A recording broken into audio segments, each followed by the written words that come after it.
కనిపించేది నిజం అనుకుంటే ఈ వీడియో మీకోసమే.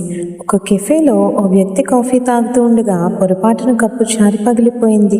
అది చూసిన వాళ్ళంతా ఎంత నిర్లక్ష్యం, చేతితో కప్ కూడా సరిగా పట్టుకోలేడా అంటూ వెంటనే జడ్జ్ చేయడం స్టార్ట్ చేశారు. కానీ అక్కడ పనిచేసే ఓ వెయిటర్ మాత్రం నిశ్శబ్దంగా ఇంకో కప్పు తీసుకొచ్చాడు. ఎవరో అడిగారు, ఏమీ అనట్లేదే, మనీ ఛార్జ్ చేయండి అని. అతను చిరునవ్వుతో ఇలా అన్నాడు, అతని చేతులు వణికింది నిర్లక్ష్యంతో కాదు, ఈ ఉదయం తన భార్యని ఆసుపత్రిలో చేర్చి ఇక్కడికి వచ్చాడు అని. అలాగే మనం కూడా ఎదుటివారి జీవితాన్ని చూసి ఈజీగా జడ్జ్ చేసేస్తాం. వాళ్ళు నవ్వుతూ ఉన్నారంటే వాళ్ళు ఏడవలేదని కాదు, గెలిచారంటే పోరాడలేదని కాదు. ఆ కప్పు పగిలిన క్షణంలో చాలామంది అతని తప్పునే చూశారు, కానీ అతడు గుండె పగిలిన శబ్దం మాత్రం ఎవ్వరికీ వినిపించలేదు. మీకు కనిపించేది వాళ్ళ జీవితంలో ఒక భాగం మాత్రమే, కనిపించినది వాళ్ళ అసలు పోరాటం. అందుకే ఏది తెలియకుండా ఈజీగా ఎవరిని జడ్జ్ చేయొద్దు.